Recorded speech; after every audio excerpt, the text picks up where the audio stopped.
Sri Sai Satcharita, Chapter 22. Preliminary. How to meditate on Baba. No one has ever been able to fathom the nature or the form of Almighty. Even the Vedas and the thousand-tongued Shesha are not able to describe it fully. According to Hinduism, the earth rests on the head of the serpent Sheshnag, which has 1,000 heads. The devotees also cannot know, but only look at the form of the Lord, for they know that His feet are their only refuge. They know no other method of attaining the supreme goal of life except meditating on the holy feet. Hemadpant suggests an easy way of devotion and meditation as follows. As the dark fortnight of every month wears out gradually, the moonlight also wanes in the same degree, and on the new moon day we do not see the moon at all. Therefore, when the bright fortnight begins, people are very anxious to see the moon. On the first day, the moon is not seen, and on the second day she emerges as a thin crescent. Then the people are asked to see the moon through the opening between the two branches of a tree, and when they begin to see through this aperture eagerly, the distant small crescent of the moon comes to their sight. Following this instance, let us now see Baba's form. Look at Baba's posture. How fine it is. He is sitting with his legs folded, the right leg held across the left knee. The fingers of his left hand are spread on the right foot. On the toe are spread his two fingers, the index and middle ones. By this posture, Baba seems to say, if you want to see my true form, be egoless and most humble and meditate on my toe through the opening between index and middle fingers, and then you will be able to see my light. Now let us turn to Baba's life. Shirdi had become a place of pilgrimage on account of Baba's stay there. People from all quarters began to flock there, and both the rich and the poor began to be benefited in more ways than one. Who can describe Baba's boundless love and his wonderful knowledge and his all-pervasiveness? Blessed is he who could experience these. Sometimes Baba observed long silence, which was in a way his dissertation on Brahma. At other times, he was pure consciousness, bliss incarnate, surrounded by his devotees. Sometimes he spoke in parables, and at other times indulged in wit and humor. At times he was quite calm, and at times he seemed enraged. Sometimes he gave his teachings in a nutshell. At other times he argued at length. Many a time he was very direct. In this way he gave varied instructions to many, according to their requirements. His life was therefore inscrutable beyond the ken of our mind, intellect and speech. Our longing to see his face, to talk with him and hear his leelas were never satisfied. Still, we were overflowing with joy. We can gauge the showers of rain, capture the wind in a leather bag, but who can measure his leelas? Now, we deal here with one aspect of them, that is, how he anticipated or forestalled the calamities of his devotees and warned them in time. Balasahcb Mirikar. Balasahcb Mirikar, son of Sardar Kakasaheb Mirikar, was Mamaltdar of Kopargaon. He was going on tour to Chitali. On the way he came to Shirdi to see Sai Baba. When he went to the masjid and prostrated himself before Baba, the usual conversation regarding health and other matters commenced, when Baba sounded a note of warning. Do you know our Dwarka, Mai? As Balasaheb did not understand, he kept quiet. Baba continued, This is our Dwarka, Mai, where you are sitting. She wards off all dangers and anxieties of the children who sit on her lap. This Masjid Mai, its presiding deity, is very merciful. She is the merciful mother of the simple devotees whom she will save in calamities. Once a person sits on her lap, all his troubles are over. He who rests in her shade gets bliss. Then Baba gave him udi and placed his hand on the devotee's head. When Balasaheb was about to depart, Baba again said, "Do you know the Lamba, Baba?" Lamba is long. That is the serpent. And then, closing the left fist, he brought it under the right elbow and moving his left arm like the hood of a serpent, said, "He is so terrible, but what can he do to the children of Dwarka Mai? When the Dwarka Mai protects, what can the serpent do?" All who were present there were curious to know the meaning of this and its reference to Mirikar, but none had the courage to ask Baba about this. Then Balasaheb saluted Baba and left the masjid with Shama. Baba called Shama back and asked him to accompany Balasaheb and enjoy the Chitali trip. Shama came to Balasaheb and told him that he would go with him according to Baba's wish. Balasaheb replied that he need not come as it would be inconvenient. So Shama returned to Baba and told him what Balasaheb said to him. Baba said, "All right, do not go. We should mean well and do well. Whatever is destined to happen will happen."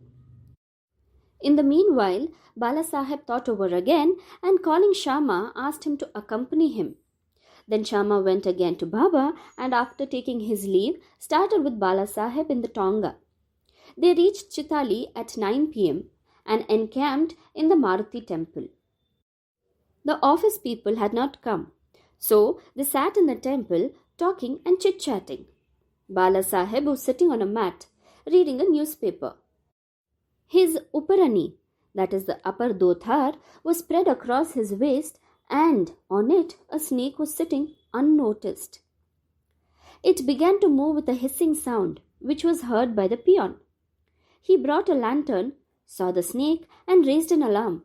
"Serpent! Serpent!" Balasaheb was frightened and began to quiver. Shama also was stunned. Then he and others moved quietly and took sticks and clubs in their hands. The snake got down slowly the waist and moved away from Balasaheb, and it was immediately done to death. Thus, this calamity, which was prophesied by Baba, was averted and Balasaheb's devotion in Baba was confirmed. Bapusaheb Buti. A great astrologer named Nana Sahib Dengle told Bapusaheb Buti, who was then in Shirdi, "Today is an inauspicious day for you. There is danger in your life." This made Bapusaheb restless. When they as usual came to masjid, Baba said to Bapusaheb, "What does this Nana say? He foretells death for you? Well, you need not be afraid. Tell him, let us see how death kills." Then, later in the evening, Bapusaheb went to his privy for easing himself, where he saw a snake. His servant saw it and lifted a stone to strike at it.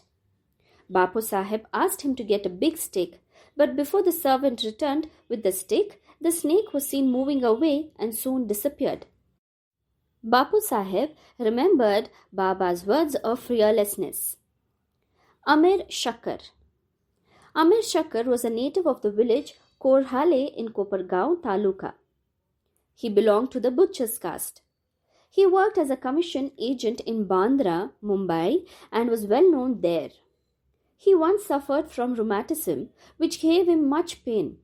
He then remembered Allah, left his business and went to Shirdi and prayed to Baba to relieve him from his malady. Baba then stationed him in Chavdi. The Chavdi was then a damp, unhealthy place, unfit for such a patient.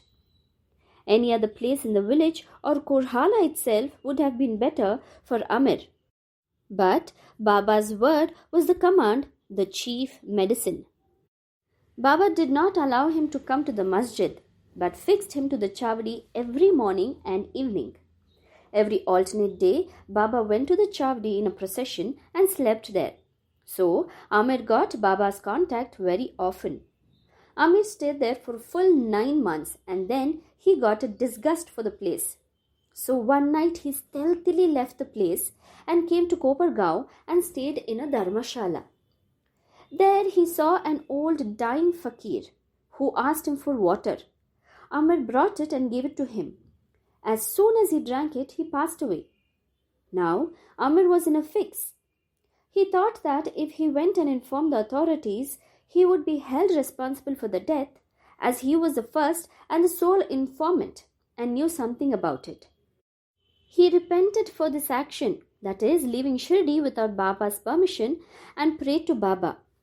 He then determined to return to Shirdi, and the same night he retreated, remembering and muttering Baba's name all the way, and reached Shirdi before daybreak and became free from anxiety. Then he lived in the Chavdi in perfect accordance with Baba's wishes and orders and got himself cured. One night it so happened that Baba cried at midnight, "Oh Abdul, some devilish creature is dashing against the side of my bed." Abdul came with a lantern, examined Baba's bed, but found nothing. Baba asked him to examine carefully all the places and began to strike the ground with his satka. Seeing this leela of Baba, Amir thought that Baba might have suspected some serpent there. Amir could know by close contact with Baba the meaning of his words and actions. Baba then saw near Amir's cushion something moving. He asked Abdul to bring in the light, and when he brought it, he saw the serpent coiled up there, moving its head up and down. Thereupon, the serpent was immediately beaten to death. Thus, Baba gave timely warning and saved Amir's life. Hemadpant, Scorpion and Serpent. First one. At Baba's recommendation, Kaka Sahib Dikshit was daily reading the two works of Sri Eknath Maharaj, that is Bhagavat and Bhavarata Ramayan, and Hemadpant had the good fortune to be one of the audience when the reading of the works was going on. Once when a portion from the Ramayana relating to Hanuman's testing Rama's greatness according to his mother's instructions was being read, all the listeners were spellbound. Hemadpant was one among them. A big scorpion, none knew where it came from, jumped and sat on the right shoulder of Hemadpant on his Uparani, that is, upper dothar. First, it was not noticed, but as the Lord protects those who are intent on hearing his stories, Hemadpant casually cast a glance over the right shoulder and noticed it. It was dead silent, not a bit moving here or there. It seemed as if it also enjoyed the reading. Then, by the Lord's grace, Hemadpant, without disturbing the audience, took the two ends of his dothar, folded them and brought them together, enclosing the scorpion within. Then he went out and threw it in the garden. Second one. On another occasion, some persons were sitting in the upper floor of Kaka Sahib's Vada just before nightfall when a serpent crept through a hole in the window frame and sat coiled up. A light was brought. Though it was first dazzled, yet it sat still and moving its head up and down. Then many persons rushed there with sticks and cudgels. But as it sat in an awkward place, no blow could be dealt. But hearing the noises of men, the serpent went out hastily through the same hole. Then all the persons present there felt relieved. Baba's opinion. One devotee named Mukta Ram then said that it was good that the poor creature escaped. Hemadpant challenged him, saying that serpents should better be killed.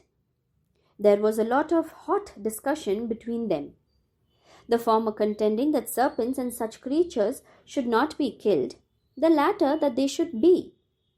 As night came on, the discussion came to an end without any decision being arrived at. Next day, the question was referred to Baba, who gave his settled opinion as follows.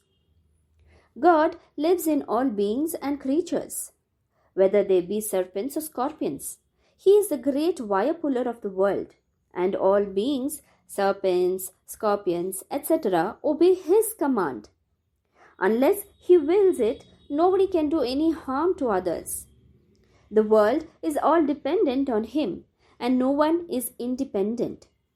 So we should take pity and love all creatures, leaving off killings and be patient.